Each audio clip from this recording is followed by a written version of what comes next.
الحمد لله نحمده ونستعينه ونستغفره ونؤمن به ونتوكل عليه ونعوذ بالله من شرور أنفسنا ومن سيئات أعمالنا من يهده الله فلا مضل له ومن يضلله فلا هادي له ونشهد أن لا إله إلا الله وحده لا شريك له ونشهد أن سيدنا ومولانا محمدا عبده ورسوله أرسله بالحق بشيرا ونذيرا بين يدي الساعة من يطع الله ورسوله فقد رشد واهتدى ومن يعصهما فقد ضل وغوى اللهم صل وسلم وبارك عليه ما هبت النسائم وما ناحت بأيك الحمائم أما بعد فأعوذ بالله من الشيطان الرجيم بسم الله الرحمن الرحيم يا أيها الناس اتقوا ربكم الذي خلقكم من نفس واحدة وخلق منها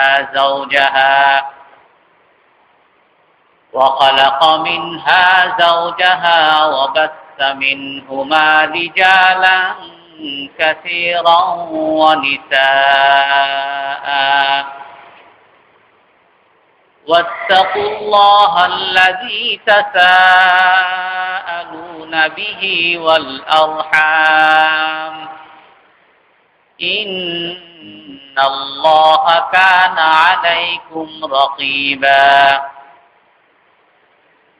وآتوا اليتامى أموالهم ولا تتبدلوا الخبيث بالطيب ولا تأكلوا أموالهم إلى أموالكم إنه كان حوبا كبيرا صدق الله العظيم সম্মানিত মুসল্লিয়ান এজম, আজ আমরা ইসলামে নারীর মর্যাদা সম্পর্কে আলোচনা করব। আল্লাহ তাআলা নারী এবং পুরুষের মাঝে সমভাবে সম অধিকার, সম আদেশ, সমতা প্রদান করেছেন। আর এই সমতা ইনসাফের ভিত্তিতে, ন্যায়ের ভিত্তিতে, যেখানে যার জন্য যেই সমতা প্রযোজ্য সেই হিসাবেই আল্লাহ তাআলা পুরুষ এবং নারীর মাঝে সমতা বিধান করেছেন। আল্লাহ তাআলা নারী এবং পুরুষ মানুষ হিসাবে সমান। ইসলামে কোরআন এবং হাদিসের মাধ্যমে আল্লাহ তাআলা এই কথা মুসলমানদের সামনে তুলে ধরেছেন। এর মধ্যে একটু পর্যালোচনা করা যায় যে অন্যান্য যত সভ্যতা আগে ছিল বা যত ধর্ম আগে ছিল তারা নারীকে পুরুষের সমান কখনোই মনে করে নাই। যেমন ইগরিক সভ্যতা, রোম পারস্য সভ্যতার পূর্বে ইগ্রিক সভ্যতার কাছে নারীরা একটা পণ্য ছিল, যাদেরকে কেনা বেচা করা হইত। রোম সভ্যতার কাছে নারী ছিল একটা আত্মাহীন একটা প্রাণী, মূল্যহীন একটা প্রাণী। নারীকে খুঁটির সাথে বেঁধে রাখা হইতো, নারীকে জনগণের সামনে পিটানো হইতো, এমনকি জকি হিসাবে নারীদেরকে ব্যবহার করা হতো। ঘোড়ার প্রতিযোগিতা যখন লাগতো তখন নারীকে ওই ঘোড়ার পিছনে বেঁধে দেওয়া হতো, আর ওই নারীর চিৎকারে ঘোড়া দৌড়াতে থাকতো, আর নারী মাটিতে লুটে পুটে এক সময় সে মারা যেত। এভাবেই রোম সভ্যতার কাছে নারীরা ছিল আত্মাহীন এক প্রাণী। পারস্য সভ্যতার কাছে নারীরা ছিল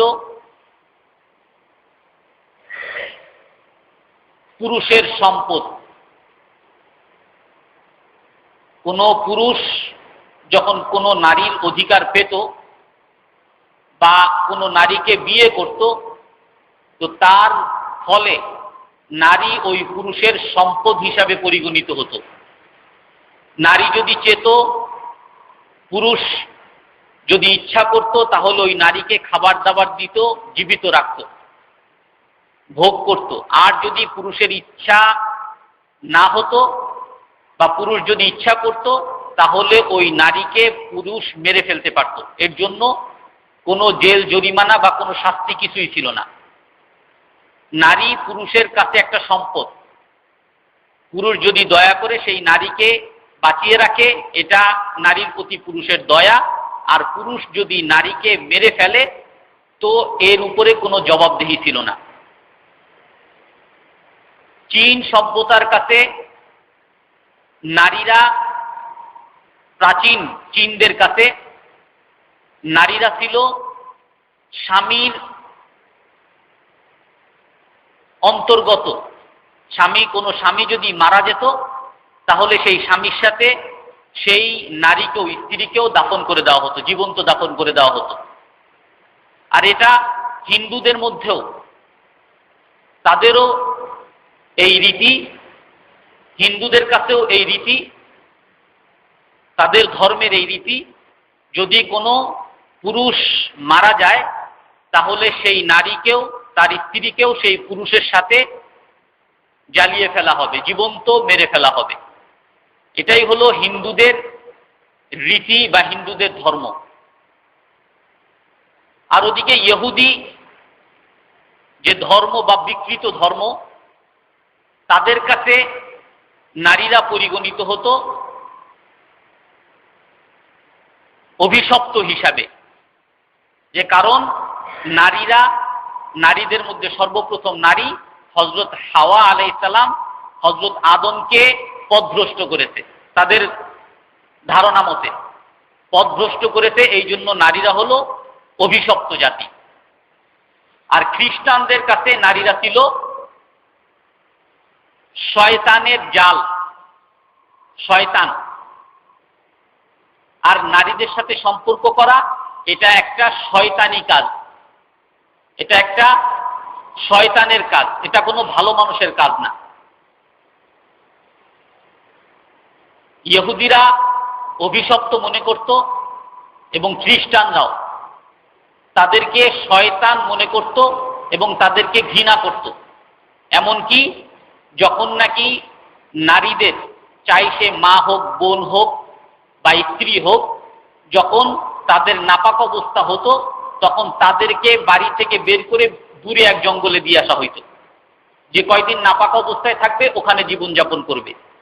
কারণ এই নাপাক অবস্থায় যদি যেই ঘরে থাকবে সেটা নাপাক হবে, অপবিত্র হবে, যেই জিনিস ধরবে সেটা অপবিত্র হবে, যেই জিনিস রান্না করবে সব অপবিত্র হবে। এই জন্য তাদেরকে দূরে সরিয়ে দেওয়া হতো।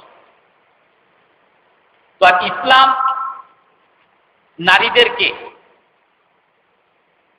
সব ক্ষেত্রে সমতা দান করেছে ইনসাফের ভিত্তিতে, যে পুরুষ এবং নারী সমান ইনসাফের ভিত্তিতে। যেখানে তার জন্য সমান হওয়া দরকার সেখানে সমান করেছেন, যেখানে একটু তারতম্য থাকা দরকার ইনসাফের ভিত্তিতে সেখানে আল্লাহ তাআলা তারতম্য করেছেন। তো আল্লাহ তাআলা মানুষ হিসাবে পুরুষ এবং নারীকে সমান করেছেন। কোরআনের মধ্যে আল্লাহ তাআলা বলেন, ইয়া আইয়ুহান নাসু তাকু রাব্বাকুমুল্লাযী খালাকাকুম মিন নাফসিন ওয়াহিদাতিন ওয়া খালাকা মিনহা যাওজাহা ওয়া বাসসা মিনহুমা রিজালান কাসীরা ওয়া নিসা। হে মানুষ, তোমরা ওই রবকে ভয় করো যিনি নাকি তোমাদেরকে এক জান থেকে, এক মানব থেকে তোমাদেরকে সৃষ্টি করেছেন, আর সেই মানব থেকে তার স্ত্রীকে আল্লাহ তাআলা সৃষ্টি করেছেন, হযরত আদম এবং হযরত হাওয়া। ওয়াবাসসা মিনহুমা রিজালান কাসীরা ওয়া নিসা। তারপরে সেই স্বামী স্ত্রী থেকে একজন পুরুষ এবং নারী থেকে অগণিত পুরুষ আর অগণিত নারীকে আল্লাহ তাআলা পৃথিবীর বিভিন্ন আনাচে কানাচে সৃষ্টি করেছেন। ওয়াবাসসা মিনহুমা রিজালান কাসীরা ওয়া নিসা। যে পুরুষ এবং নারীকে আল্লাহ তাআলা ওই পুরুষ এবং নারী থেকে অগণিত নারী পুরুষ সৃষ্টি করেছেন। আর এই হিসাবে সমস্ত মানুষ ভাই ভাই, সবাই আদম আলাইহিস সালামের সন্তান, সবাই হযরত হাওয়া আলাইহিস সালামের সন্তান। এই জন্য আল্লাহ তাআলা অবাস্তা শব্দ এনেছেন, যে তাদের মাধ্যমেই, এই দুইজনের মাধ্যমেই সবাইকে বিভিন্ন জায়গায় ছড়িয়ে দিয়েছেন। যে যেখানেই থাকুক না কেন সবাই এক বাবার সন্তান, এক মায়ের সন্তান।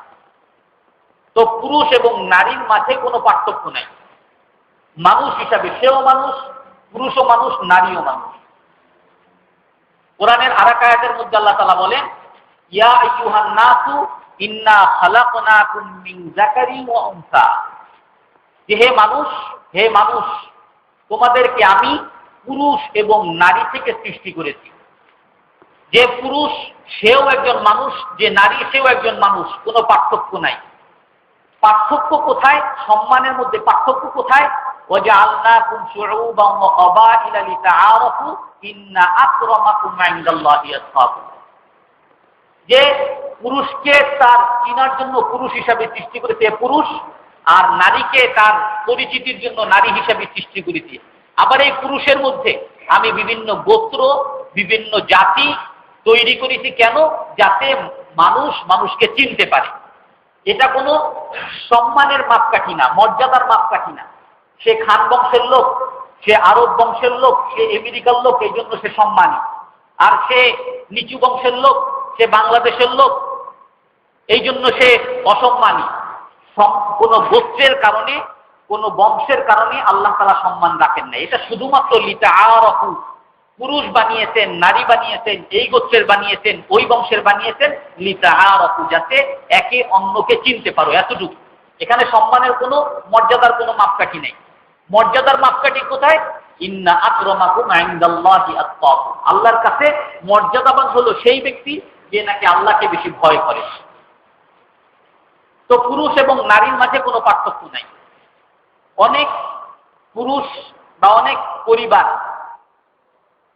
আকাঙ্ক্ষা করে যে তার যে আগত সন্তান, এটা যেন সন্তান ছেলে হয়। তো আল্লাহ তাআলা এই আকাঙ্ক্ষা যেন কেউ না করে, যে ছেলেকে মেয়ের উপরে মর্যাদা দিবে, যে আমার ছেলে হোক মেয়ে না হোক, এই আকাঙ্ক্ষা যেন না করে আল্লাহ তাআলা এই জন্য আয়াত নাযিল করছেন, মানুষকে বুঝাচ্ছেন। ইয়াহাবু লিমান ইয়াশাউ ইনাসা ওয়া ইয়াহাবু লিমান ইয়াশাউ যুকুর আও ইউযাউযুহুম যুকরানা ওয়া ইনাসা ওয়া ইয়াজআলু মান ইয়াশাউ আকীমা। যে তোমরা কেন ছেলের জন্য আকাঙ্ক্ষা করো? ছেলেও ওই আল্লাহ তাআলাই দান করেন। কোন নারীকে ছেলে আল্লাহ তাআলাই দান করেন, আবার ওই নারীকে, কোন নারীকে মেয়ে আল্লাহ তাআলাই দান করেন। আবার কোন নারীকে আল্লাহ তাআলা ছেলে মেয়ে উভয়কেই দান করেন। আবার কোন নারীকে আল্লাহ তাআলা বন্ধা বানান। এটা আল্লাহ তাআলার ক্ষমতা। নারীর কোনো দোষ নাই এখানে, যে সে আমার এই বিবি শুধু নারী করতেছে, নারী জন্ম দিতেছে, এই জন্য আরেকটা বিয়ে করতে হবে ছেলে সন্তানের আশায়। যে না, ছেলেকে মেয়ের উপরে মর্যাদা দেওয়া যাবে না। ওই ছেলেকে যে আল্লাহ তাআলা সৃষ্টি করতেছেন, ওই মেয়েকেও সেই আল্লাহ তাআলা সৃষ্টি করতেছেন। আবার ছেলে মেয়ে উভয়কেই আল্লাহ তাআলা সৃষ্টি করতেছেন। আবার আল্লাহ তাআলা এমন নারীকেও সৃষ্টি করতেছেন, ওয়ায়াজআলু মান ইয়াশাউ আকিমা, যাকে চাচ্ছেন বন্ধা বানাচ্ছেন। কোনো ছেলে মেয়ে কিছুই হচ্ছে না। এই জন্য ছেলে মেয়ে কারোর মধ্যে কোনো পার্থক্য করা যাবে না। আল্লাহ তাআলা জাহিলিয়াত যুগে তারা নারী হওয়া বা মেয়ে সন্তান হওয়াকে অপছন্দ করত। এটাকে আল্লাহ তাআলা গর্হিত কাজ বলে আল্লাহ তাআলা কোরআনের মধ্যে উল্লেখ করতেন। ওয়াইদা বুশিরা আহাদুহুম বিল উনসা ওয়াল্লা ওয়াজহুহু মুসওয়াদ্দা ওয়া হুয়া কাযীম ইয়াতাওয়ারা মিনাল কওমি মিন সুই মা বুশিরা বি আয়ুমসিকুহু আলা হুম। আল্লাহ তাআলা বলেন যে এই জাহিলিয়াত যুগে, হুজুর সাল্লাল্লাহু আলাইহি সাল্লামের যুগে, যখন কোনো পুরুষকে সুসংবাদ দেওয়া হইতো যে তোমার একটা মেয়ে সন্তান হয়েছে, তো সে তো খুশি হইতো না, বরং তার চেহারা কালো হয়ে যেত। আল্লাহ তাআলা কোরআনের মধ্যে বলেন, ওয়াইদা বুশিরা আহাদুহুম বিল উনসা যাল্লা ওয়াজহুহু মুসওয়াদ্দা ওয়া হুয়া কাযীম, যে তার ভিতরে ক্ষোভে ফেটে পড়তো আর তার চেহারা কালো হয়ে যেত। কোরআনের ভাষা। শুধু কি তার ক্ষোভ, শুধু কি তার চেহারা কালো এতটুক না, ইয়াতাওয়ারা মিনাল কওমি মিন সুই মা বুশিরা বি, মানুষ থেকে আড়াল হয়ে যেত, মানুষের সামনে যেতে চেত না। যে মানুষের সামনে গেলেই বলবে তোমার মেয়ে হয়েছে, আমি মেয়ের বাবা। লজ্জাকর একটা বিষয়। মানুষ বলবে তোমার মেয়ে হয়েছে, লজ্জাকর বিষয়। ইয়াতাওয়ারা মিনাল কওমি মিন সুই মা বুশিরা বি আয়ুমসিকুহু আলা হুম আম ইয়াদুসুহু ফি। আল্লাহ তাআলা বলেন যে ওই তাদের মধ্যে, ওই অন্ধকার যুগের মূর্খদের মধ্যে কিছু লোক এরকম থাকতো যারা নাকি তাদের মেয়েদেরকে জীবন্ত কবর দিয়ে ফেলতো। ওই মেয়েদের অপমান সহ্য করতে না পেরে মেয়েদেরকে জীবন্ত কবর দিয়ে দিত। আর কেউ যদি জীবিত রাখতো, অপমানের সাথে রাখতো, কোনো মতে সন্তান হইতে আর কি করা যাবে, কোনো মতে রাখো। ছেলে মেয়ে সন্তান হইতে এই জন্য তারা খুশি হতো না, এই জন্য তার মেয়ের অধিকার আদায় করতো না। আল্লাহ তাআলা এটাকে কটাক্ষ করেছেন। ওইটা হলো জাহিলিয়াত যুগের একটা গর্হিত কাজ। কোন মুসলমান যদি মুসলমান দাবি করে, কালিমা পড়ে, তাহলে সে কখনো তার মেয়ে সন্তান হইলে তার মুখ কালো হতে পারবে না, তার মন খারাপ হতে পারবে না, কখনো ছেলের জন্য বেশি আকাঙ্ক্ষা থাকতে পারবে না। বরং আরো স্পষ্ট আর এক হাদিসের মধ্যে আছে, নওমান ইবনে বশীর থেকে বর্ণিত। উনি বলেন যে আমি আমার এক সন্তানকে হাদিয়ে দিছি, আলাদা একটা হাদিয়ে দিছি। বলেন যে তুমি যে জিনিসটা তোমার এই সন্তানকে হাদিয়ে দিত, এই বাগানটা আমি তাকে দিছি, এই বাগানটা এই ছেলেকে দিত, অন্য মেয়েদেরকে কি তুমি দিত? অন্য ছেলে বা মেয়ে যারা আছে তাদেরকে কি দিত তুমি? বলে না, এই ছেলেটা আমার কাছে অনেক প্রিয়, আমার অনেক বাধ্য, এই জন্য এই ছেলেটাকে আমি একটু এক্সট্রা দিচ্ছি, একটু বিশেষ দিচ্ছি। আর অন্যরা তো আমি মারা গেলে পাবে, কিছু পাবে। তো হুজুর সাল্লাল্লাহু আলাইহি সাল্লাম বলেন যে না, তুমি এই দান ফিরিয়ে নাও। ইন্না মিন হাক্কিকা আন তা'দিলা বাইনা আবনাই, যে তোমার এটা কর্তব্য, তোমার দায়িত্ব যে তোমার সন্তানদের মধ্যে তুমি সমতা, ইনসাফ করবা। কাউকে তুমি বেশি দিতে পারবা না। মারা যাওয়ার আগে তোমার বেশি পছন্দ একজন, এই জন্য তাকে একটা বিশেষ জমি দিয়ে দিলা, না, জায়েজ নাই, তোমার জন্য গুনাহ হবে। সমতা বিধান করতে হবে।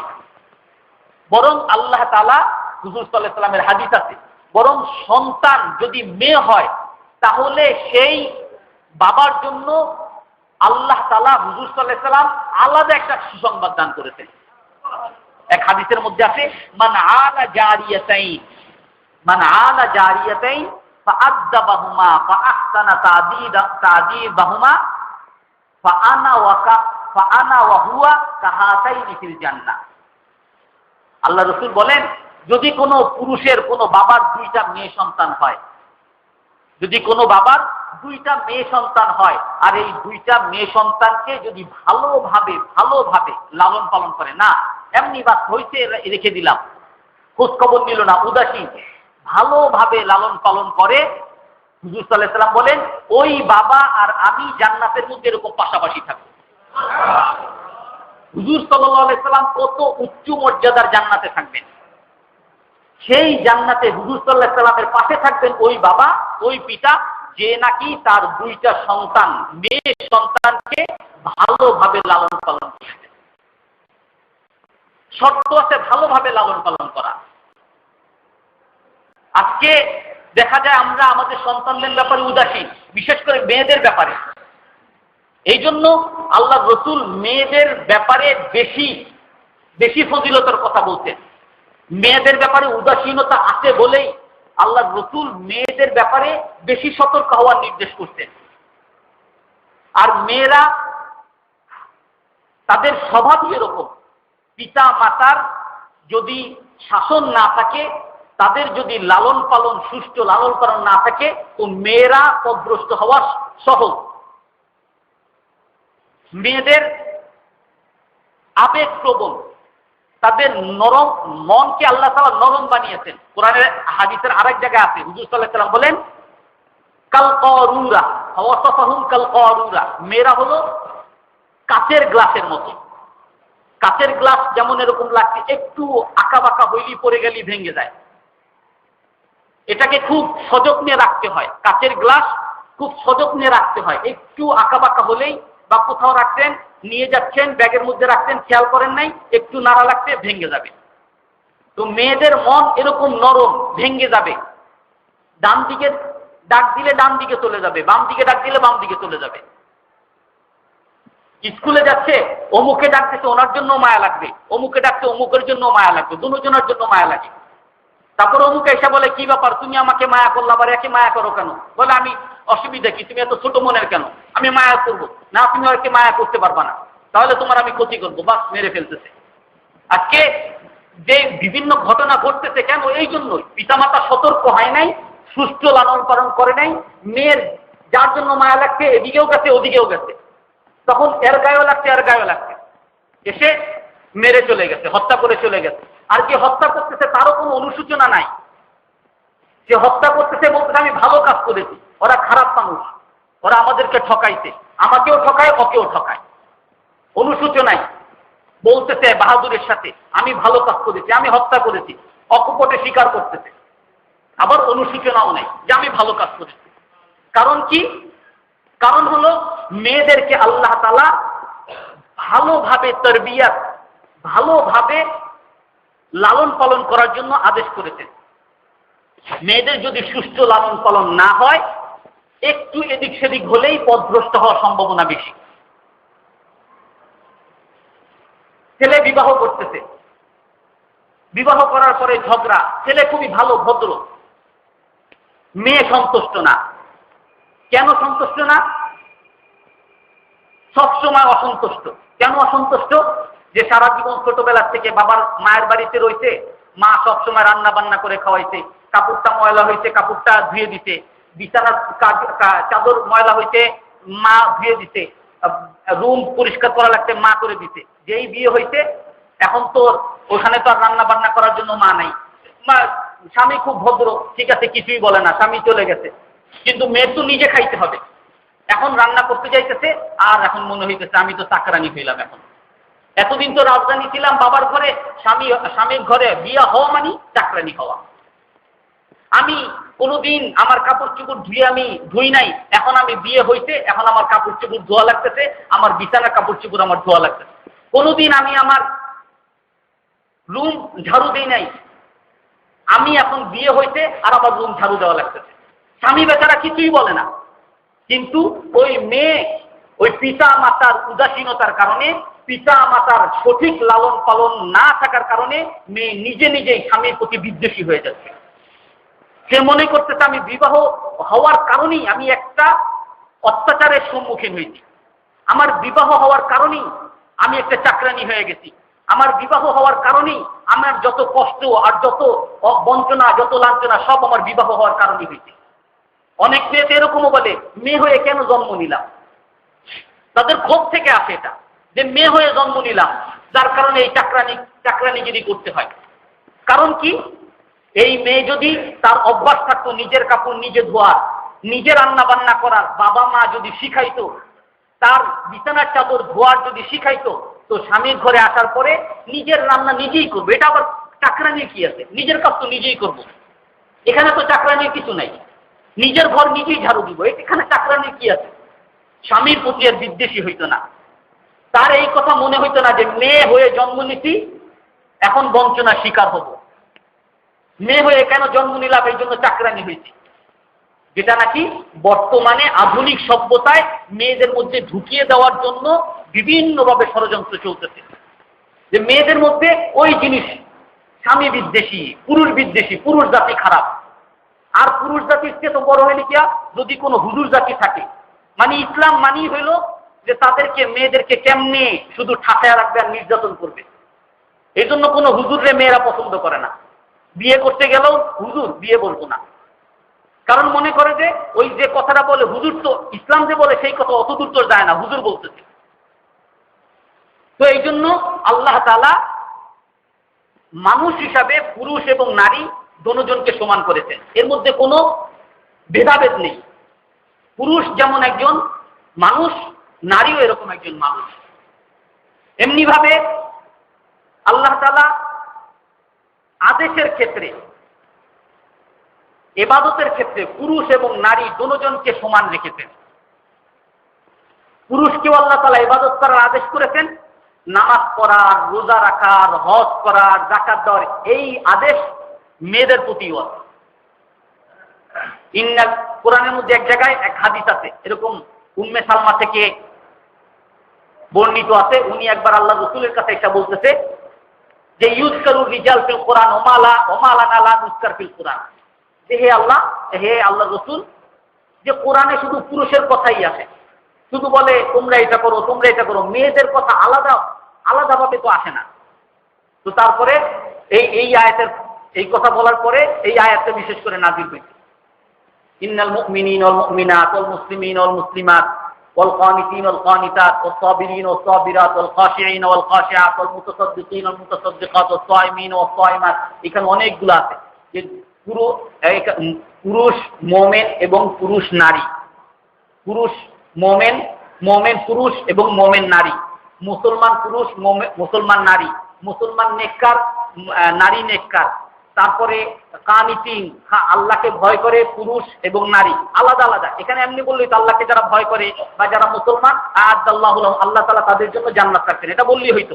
এখানে আলাদা আলাদা সব পুরুষ এবং নারী, পুরুষ এবং নারী। যেই পুরুষ জিকির করে, যেই নারী জিকির করে, যেই পুরুষ সদকা দেয়, যেই নারী সদকা দেয়, যেই পুরুষ নিজের লজ্জাস্থানকে হেফাজত করে, যেই নারী লজ্জাস্থানকে হেফাজত করে, যেই পুরুষ যাকাত দেয়, যেই নারী যাকাত দেয়। এইভাবে আটটা ইবাদতের কথা আল্লাহ পুরুষ এবং নারী দুজনার কথা বলতেন, এরা যদি করে, চাই পুরুষ হোক নারী হোক, তারা যদি করে আল্লাহ তাআলা তাদের জন্য জান্নাত তৈরি করে রাখবেন। কোরআনের আর এক আয়াতের মধ্যে আছে, এটা তো জান্নাত আখিরাত, মান আমিলা সালিহাম মিন যাকারিন আও উনসা ওয়া হুয়া মুমিন, স্পষ্ট, পুরুষ হোক নারী হোক।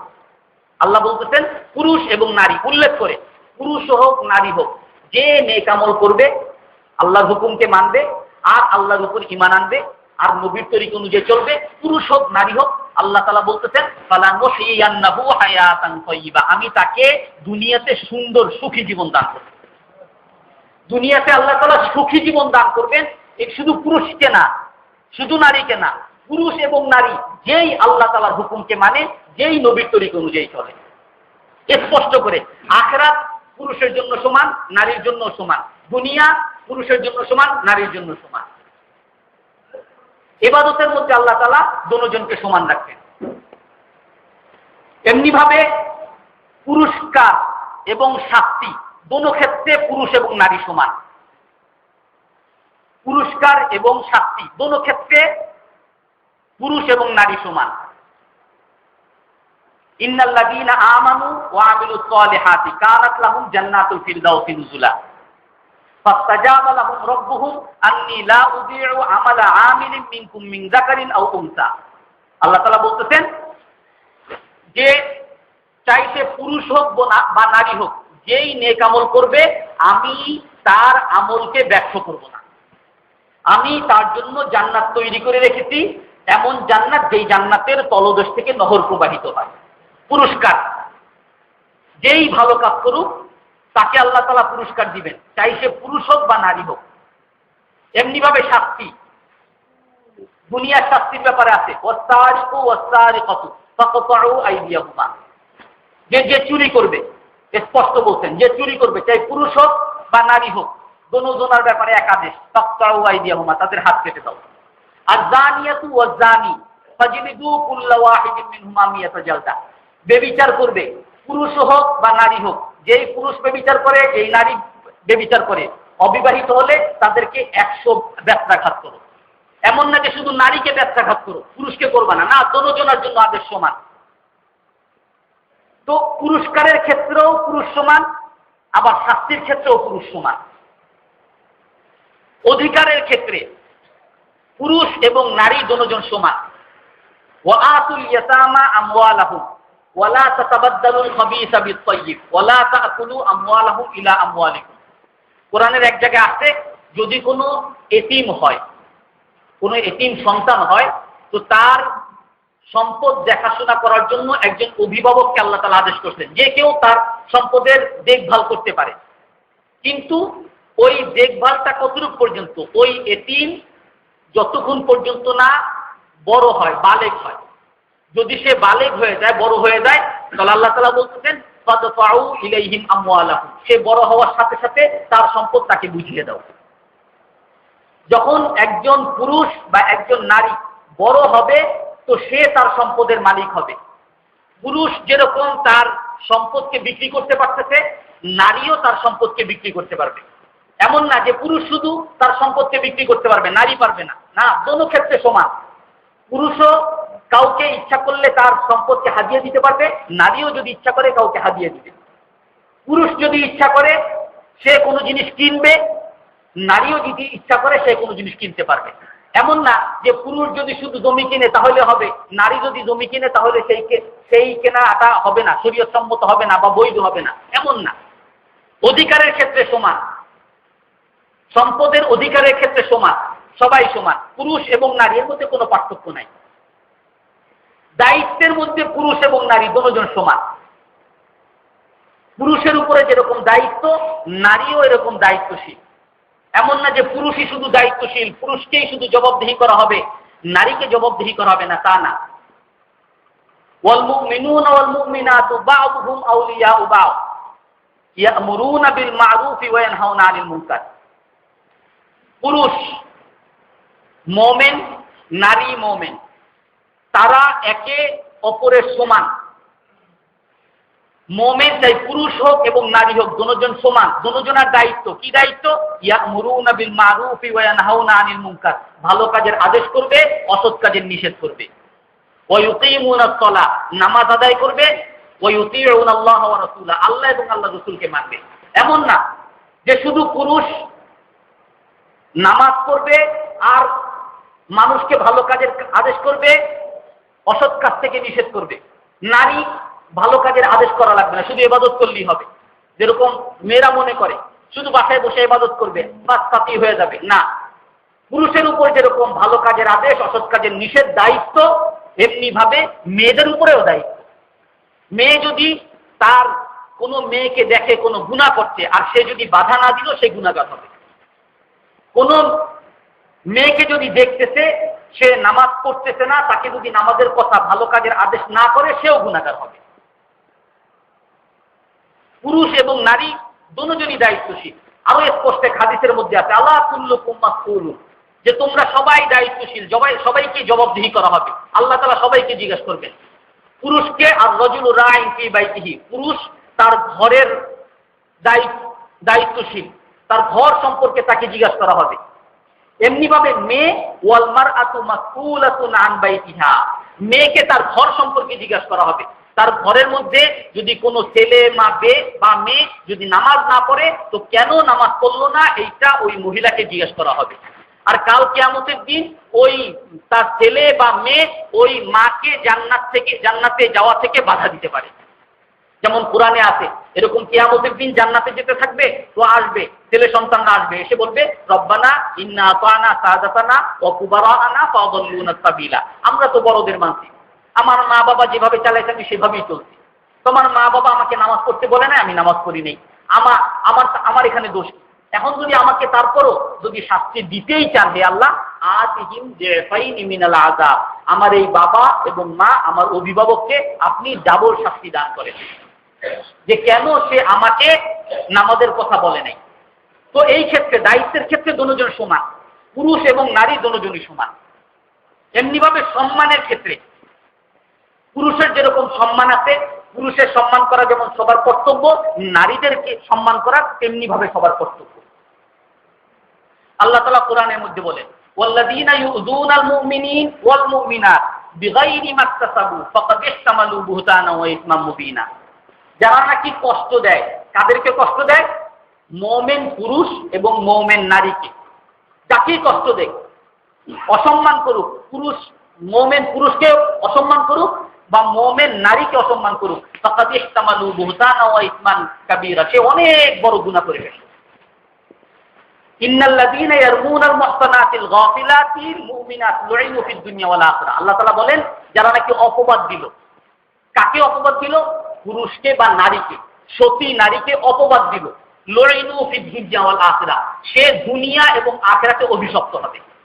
তো সম্মান পুরুষেরকেও রক্ষা করতে হবে, নারীদেরও রক্ষা করতে হবে। আল্লাহ তাআলা পুরুষকে বলতেছেন, কুল্লিল মুমিনিনা ইয়াগুদ্দু মিন আবসারিহিম ওয়া ইয়াহফাযু ফুরুজাহুম। তোমার সম্মানকে তুমি নিজে রক্ষা করো। তোমার সম্মানকে তুমি কিভাবে রক্ষা করবা? তোমার লজ্জাস্থানকে তুমি হেফাজত করো, রক্ষা করো, এতটুকু তোমার সত্তার, এটা তুমি ঢেকে রাখো।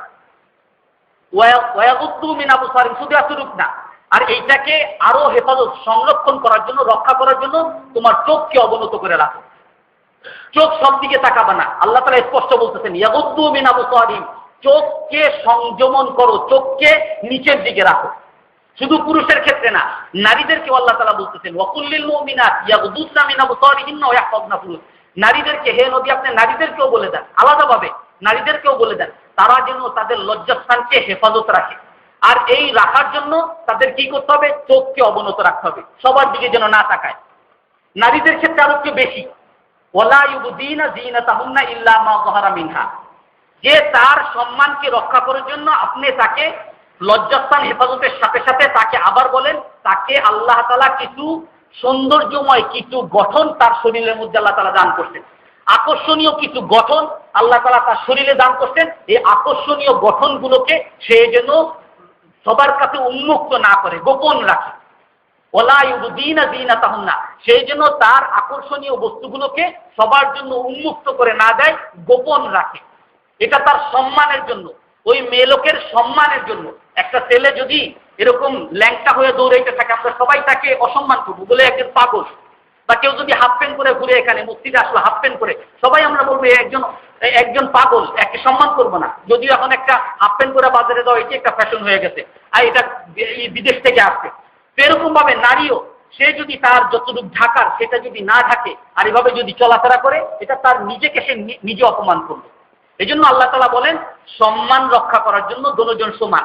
পুরুষকে যেমন সম্মান রক্ষা করার জন্য আল্লাহ তাআলা আদেশ করছেন, পুরুষকে সম্মান করার জন্য যেরকম অন্যদেরকে আদেশ করছেন, এমনি ভাবে নারীদের নিজের সম্মান রক্ষা করার জন্য নারীদেরকে আদেশ করছেন, আর নারীদেরকে অন্যরাও যাতে সম্মান করে এই জন্য আল্লাহ তাআলা বিশেষভাবে আদেশ করছেন। বরং নারীদের ক্ষেত্রে আরো একটু বেশি বলছেন। হাদিসের মধ্যে আছে, মা কারামান নিসাআ ইল্লা কারীমুন ওয়ালা আহানাহু ইল্লা লাঈম, যে নারীদেরকে যারা নাকি সম্মান করে তারা হলো ভদ্র, আর নারীদেরকে তারাই অসম্মান করে যারা নাকি অভদ্র। হাদিসের ভাষা, হাদিসের ভাষা, যারা নাকি নারীদেরকে সম্মান করে তারা ভদ্র মানুষ, আর যারা নারীদেরকে অসম্মান করে তারা হলো অভদ্র মানুষ। আর এক হাদিসের মধ্যে আছে, খিয়ারুকুম লিনিসাই, তোমাদের মধ্যে উত্তম আর ভদ্র ওই ব্যক্তি যে নাকি তার নারীর কাছে ভদ্র। যে নারী বাইরে খুব একেবারে বিরাট বাহাদুর, অনেক বড়, কিন্তু নারীর সাথে মারামারি করে, খ্যাত করে, নির্যাতন করে, আর তাদেরকে অপমান করে, এ কখনো ইসলামের ভাষায়, আল্লাহ রসুলের ভাষায় ভদ্র মানুষ না, ভালো মানুষ না। তো ভদ্র সেই যে নারীকে সম্মান করে। তো ইনশাআল্লাহ এই নারীদেরকে আল্লাহ তাআলা ইসলাম যে মর্যাদা দান করছে, আমি প্রথমেই বলছিলাম যে অন্যান্য ধর্মে, অন্যান্য সভ্যতা নারীদেরকে কি অসম্মান করছে, আর সেই তুলনায় ইসলাম কতটুকু সম্মান প্রদান করছেন। তারপরও এই ইসলামের উপরে ইসলাম বিরোধীদের অনেক কথা, অনেক অভিযোগ আছে। ইনশাআল্লাহ আগামী সপ্তাহে আবার এই নিয়ে আলোচনা হবে ইনশাআল্লাহ। আল্লাহ তাআলা আমাদের সবাইকে আমল করার তৌফিক দান করেন। যারা সুন্নত করে নিয়ে সুন্নত করে নিন।